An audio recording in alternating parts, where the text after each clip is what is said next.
Gita LLB ধারাবাহিকে আজকের নতুন পর্বে দেখা যায় গিনি অধরার বাড়িতে এসে অধরাকে বলে মুখার্জি বাড়িতে খুশির হওয়া গীতা প্রেগন্যান্ট, গীতার বাচ্চা যেন এই পৃথিবীতে না আসে। অধরা বলে তাতে আমার লাভ।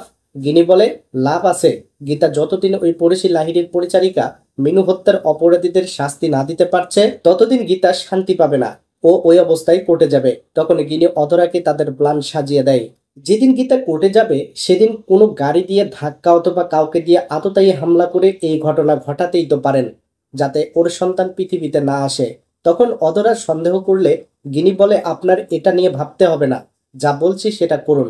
তারপর গিনি তার কষ্টের কথা বলতে থাকে যে আমার স্বামীর কাছ থেকে কোনোদিন সুখ পাইনি, আমার স্বামী আমাকে ইগনোর করেই গেছে, আমি কত রাতে কেঁদেছি তারপরেও আমার স্বামী স্ত্রীর মর্যাদা আমি পাইনি। তখন অধ্যায় বলে কেন আসেনি আপনার কাছে?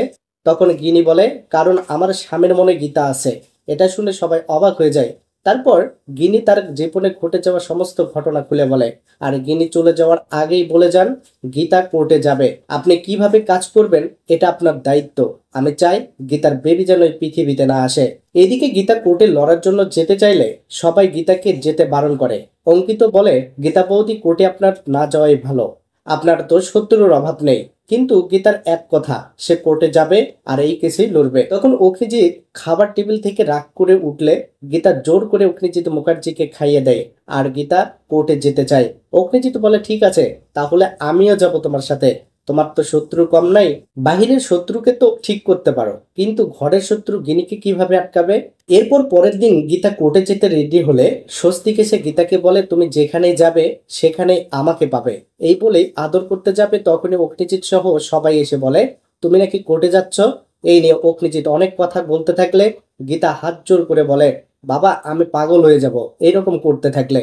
তখন মেহেক, রাখা, এলিন সবাই যেতে বারণ করতে থাকে, কিন্তু গীতা কারো বারণ শোনে না, তার কোর্টে যেতেই হবে। তখন অগ্নিজিৎ বলে ঠিক আছে, তাহলে আমার গাড়িতে তুমি যাবে। গীতা বাধ্য হয়ে তার গাড়িতেই যেতে হয়।